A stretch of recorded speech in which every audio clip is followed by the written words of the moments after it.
3.2. This is the question number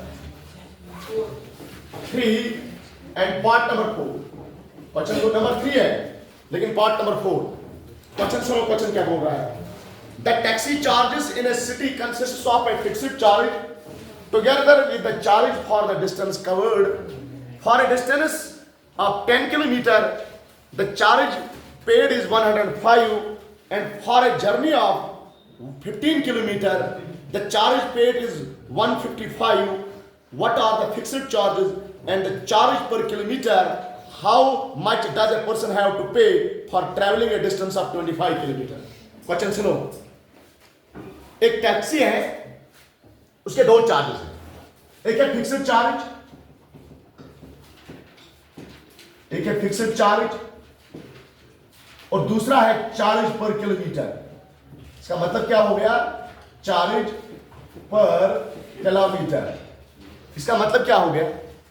इसका मतलब यह हो गया कि अगर आप टैक्सी में चढ़े, बात सुनना, आप टैक्सी में गए तो टैक्सी वाला आपको पहले 10 रुपए का टोकन चार्ज लेता है, मान के ले चलते एक टोकन चार्ज लेता है. फिर उसके बाद किलोमीटर के हिसाब से आपका चार्ज अलग लगता है. मान ले आप 1 किलोमीटर गए, किससे? आप किससे 1 किलोमीटर गए? टैक्सी से. एक तो ये फिक्स्ड चार्ज 10 रुपया लेगा और मान लो किलोमीटर का रेट 5 रुपया है और आपको 5 रुपए किलोमीटर का लेगा, तो टोटल पैसा कितना लेगा टैक्सी वाला आपसे? 50 रुपीज लेगा आपसे. लेकिन अगर आप 2 किलोमीटर गए, 2 किलोमीटर, अगर आप 2 किलोमीटर गए तो एक तो 10 रुपया जो तो फिक्स्ड चार्ज है, टोकन चार्ज है, जो सभी को देना पड़ेगा. एक किस्म का मतलब चाय दे रहा है, टिप दे रहे हो आप टैक्सी वाले को, वो किसी में कंसिडर नहीं किया जाता है, ठीक है ना. और प्लस क्या दे रहे हो आप? 2 किलोमीटर का 5 रुपए के हिसाब से.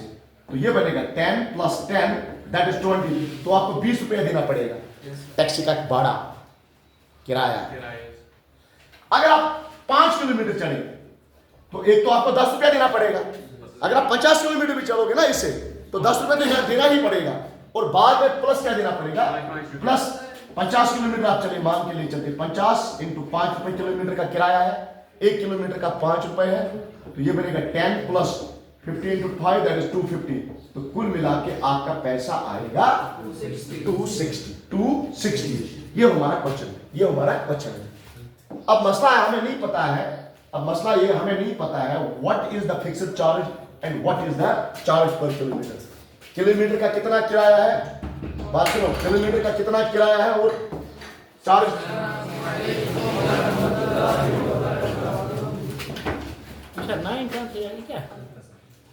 Charge for the distance covered. For a distance of 10 km, the charge paid is 105, and for a journey of 15 km, the charge paid is 155. What are the fixed charge and charge per kilometer? हम मान के ले चलते हैं fixed charge हमारे पास क्या है, मान के ले चलते हैं हमारा जो फिक्स्ड चार्ज है that is equal to x rupees, जो देना ही देना पड़ेगा. चाहे आप 1 किलोमीटर निकालो टैक्सी से, या 10 किलोमीटर निकालो, या 20 किलोमीटर निकालो, ये x रुपीज तो आपको देना ही देना पड़ेगा.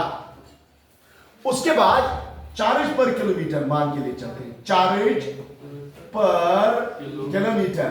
तो मान के ले चलते हैं, ये जरूरी नहीं है वो सेम होगा, हम मान के ले चलते हैं वो y रुपीज है. तो क्वेश्चन क्या बनेगा? क्वेश्चन में हम लिखेंगे लेट चार्ज या लेट फिक्स्ड चार्ज, ऐसे लिखेंगे let fixed charge is equal to x rupees.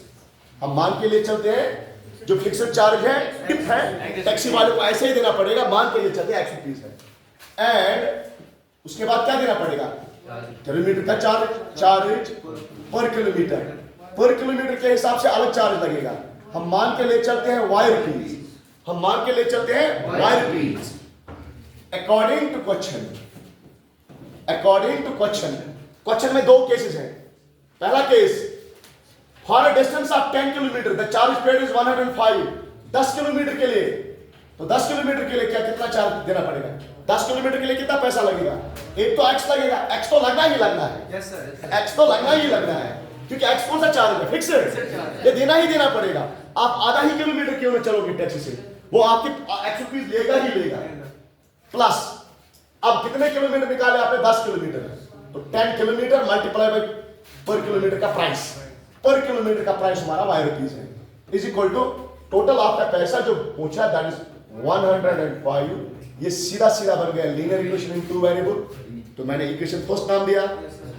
उसके बाद दूसरा इक्वेशन बनेगा, हमारा दूसरा केस है and for journey of 15 kilometre the charge paid is 155। और दूसरे बार आपने कितने किलोमीटर निकाले हैं? 15 किलोमीटर। तो हम मान के ले चलते हैं पहले किलोमीटर का एक तो फिक्स्ड चार्ज है that is x plus 15 into y that is 155, that is equation second, that is equation। हमें बोला गया है what are the fixed charge and what is the fixed charge and what are the charge per kilometer। चलो इनको solve करो। ये question तो बन गया, ये वर्ड प्रॉब्लम था, हमने इसको किस में बनाया? मैथमेटिकल प्रॉब्लम में। अगर मैथमेटिकल प्रॉब्लम आ गया तो हमने आपको सिखाया है मैथमेटिकल प्रॉब्लम का सॉल्यूशन कैसे निकालते हैं, by using the substitution method. तो कैसे करेंगे? फ्रॉम इक्वेशन फर्स्ट, जरा इक्वेशन फर्स्ट ले लो। What is equation first? x plus 10y is equal to 105। तो x मिलेगा 105 माइनस 10y, 10y को वहां शिफ्ट किया तो यूज इन इक्वेशन सेकंड। तो x का वैल्यू दे दो, 105 minus 10y plus 15y is equal to 155। Done. तो 105 को वहां शिफ्ट करो, 15y minus 10y that is 5y is equal to 155। इसको हम माइनस करेंगे 105, तो 5y क्या आएगा? 155 माइनस 105 दैट इज 50 आएगा। तो y मिलेगा हमें 50/5। तो हमारा y क्या मिलेगा? हमारा y मिलेगा 10। कैसे? 5 1000, 5 10,000। तो ये मिल गया 10। तो चार्ज पर किलोमीटर पता चला।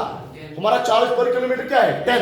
मतलब आपको 1 किलोमीटर को 10 रुपया देना पड़ेगा। अब इसी को मैं किसी इक्वेशन में डालूंगा, यूज इन इक्वेशन किसमें? चलो फर्स्ट में, सेकंड में डाल सकते हैं, बिल्कुल डाल सकते हैं। तो ये क्या बनेगा? ये बनेगा हमारा x plus 10 into y that is 10 is equal to 105, that is x plus 10 100 is equal to 105, that is x is equal to 105 minus 100 that is x is equal to 5। ये मिल गया x का value. So what is the charge? Fixed charge 5 रुपया। 5 रुपया तो देना ही देना पड़ेगा।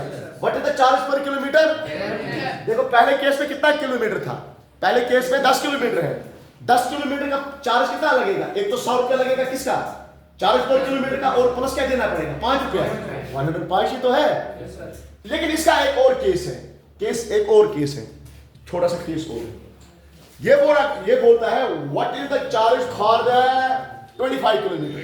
For 25 kilometer, what will be the total price? For 25 kilometer, what will be the total price? For 25 kilometer, what will be the total price? Total price फिर क्या बनेगा? Total फिर क्या बनेगा? एक तो बनेगा x that is 5 plus 25 kilometre का पर किलोमीटर चार्ज। 25 का कितना लगता है? 1 किलोमीटर का x लगता है, y लगता है, y का वैल्यू क्या है? 10। तो 25 किलोमीटर का 5 plus 25 into 10 that is 250, 5 plus 250 that is 255।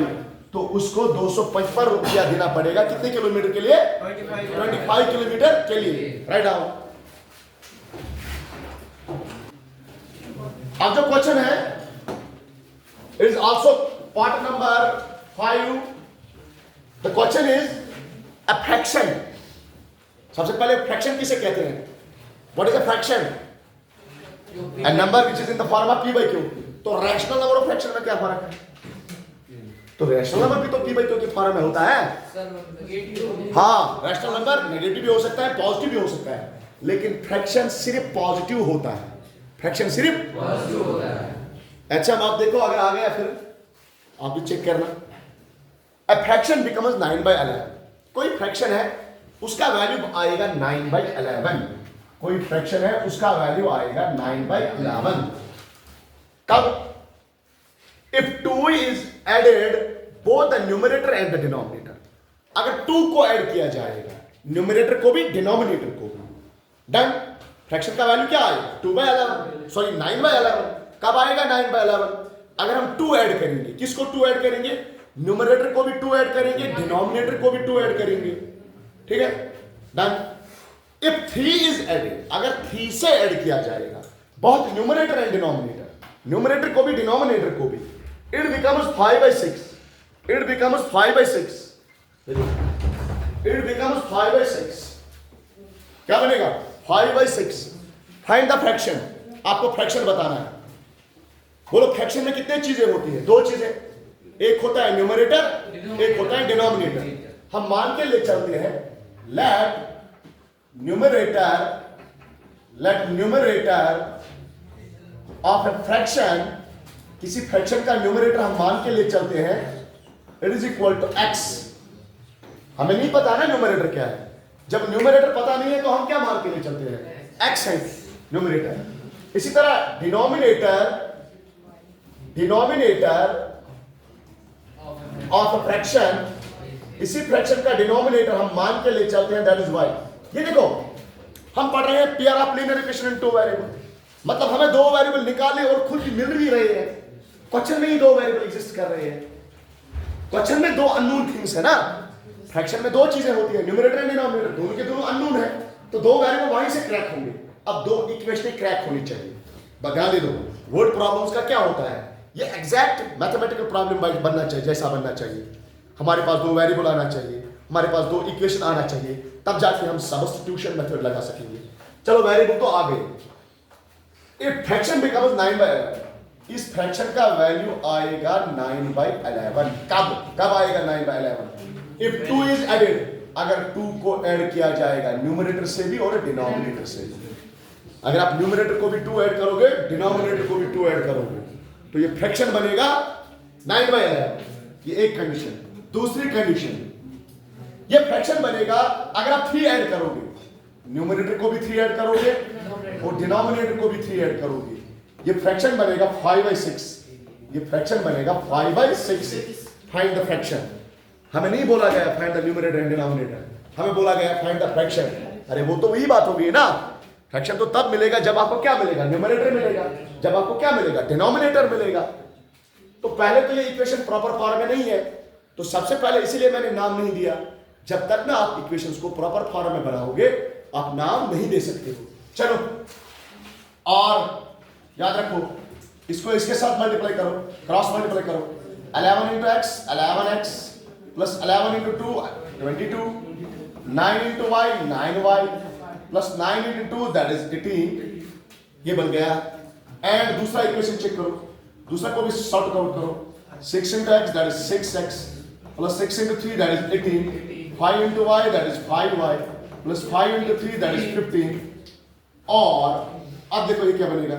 ये बनेगा 11x minus 9y is equal to 18। इस 22 को वहां शिफ्ट करो, -22। एंड अब ये देखो 6x माइनस क्या बनेगा 5y। वेरिएबल एक साइड करते हैं, ये तो इक्वेशन का रूल है। वेरिएबल को एक साइड, इक्वेशन कांस्टेंट को दूसरी साइड। इज इक्वल क्या है कांस्टेंट वहां पे 15। 18 को वहां शिफ्ट करो -18। चेक करो ये क्या बनेगा? ये बनेगा हमारा 11x minus 9y is equal to क्या बनेगा? इज इक्वल टू बनेगा -4। बन गया इक्वेशन फर्स्ट। जो ही इक्वेशन बन गया तो नाम रखो इसका। दूसरा इक्वेशन क्या बन गया? 6x चेक करो -5y इज इक्वल टू बन गया -3। ये भी बन गया तो नाम दे दो, ये भी बन गया तो नाम दे दो। अब क्या है? अब वही लंबी चौड़ी पुरानी कहानी। 2 इक्वेशन बन गए, तो पहले इक्वेशन से क्या निकालोगे? Value of x and value of y। Value of x and value of y दूसरे में डालोगे, वहां से x मिलेगा, फिर उसी वेरिएबल को किसी इक्वेशन में डालोगे, y मिलेगा। ठीक है, तो क्या करेंगे? फ्रॉम इक्वेशन फर्स्ट करो, फ्रॉम इक्वेशन फर्स्ट। तो 11x minus 9y is equal to -4। तो ये बनेगा हमारा 11x चुप इज इक्वल टू, शोर हो रहा है, 11x is equal to 9y को वहां शिफ्ट करो, 9y -4। तो x मिलेगा 9y minus 4 divided by 11. This is the value of x in terms of y. अब इसी वैल्यू को मैं किस इक्वेशन में दूं? सेकंड इक्वेशन में दे दो. ये बनेगा 6 into x 9y minus 4 divide by क्या है 11 और माइनस क्या है 5y डिवाइड बाय क्या है 1 इज इक्वल टू है -3. चलो 9 को 9 चलो क्रॉस मल्टीप्लाई करो. 1 into this that is 6 into 9y minus 4 minus 11 5 are 55. नीचे क्या बचेगा? नीचे बचेगा 11 1 are 11 is equal to -3. 6 into 9 that is 54. 9 6 are 54 minus 6 और साथ में क्या है y minus 6 4 are 24 minus क्या बचेगा 55 is equal to -33. कैसे आ गया -33? ये देखो ये 3 को इसके साथ मल्टीप्लाई किया तो -33 आ गया. 54y minus 55y it is y लेकिन कौन सा y minus y. 54 minus 55 is equal to क्या बचेगा -22 24 को वहां ले लो ये बनेगा 24 और माइनस क्या है वहां पे 33 तो ये बनेगा -y is equal to this minus this -9 cutting cutting तो y क्या आ गया हमारा y आ गया हमारा 9 y आ गया हमारा 9 मिल गया y का वैल्यू. तो अब इसी y को किस में डालोगे? इक्वेशन फर्स्ट में डालो सेकंड में भी डाल सकते हो. तो ये बनेगा 11x minus 9 into y that is 9 is equal to है -4 11x minus 9 is 81 is equal to -4. तो ये बनेगा 11x is equal to इसको वहां शिफ्ट करो 81 minus 4 तो ये बनेगा 11x is equal to this minus this that is 77. तो x is equal to 77 divided by 11 1 is 11 7 तो x is equal to 7 तो ये x का वैल्यू 7 बन गया. therefore फ्रैक्शन क्या बन गया? therefore फ्रैक्शन क्या बन गया? what is our fraction? तो 7 by 9 तो our fraction is 7 by 9. अच्छा अब इस क्वेश्चन को थोड़ा सा चेक करते हैं. पहली बार आपने क्या ऐड किया है 2 तो 7 को 2 ऐड करोगे क्या बनेगा 9. नीचे 9 को 2 ऐड करोगे क्या बनेगा 11 तो बन तो गया 9 by 11. दूसरे वाले केस में क्या करोगे? न्यूमरेटर को 3 ऐड करो तो 7 plus 3 क्या बनेगा 10. नीचे 3 ऐड करो 9 plus 3 क्या बनेगा 12. 10 by 12 किसके बराबर आएगा 2 5 are 2 6 are that is 5 by 6 आ तो गया 5 by 6. Write down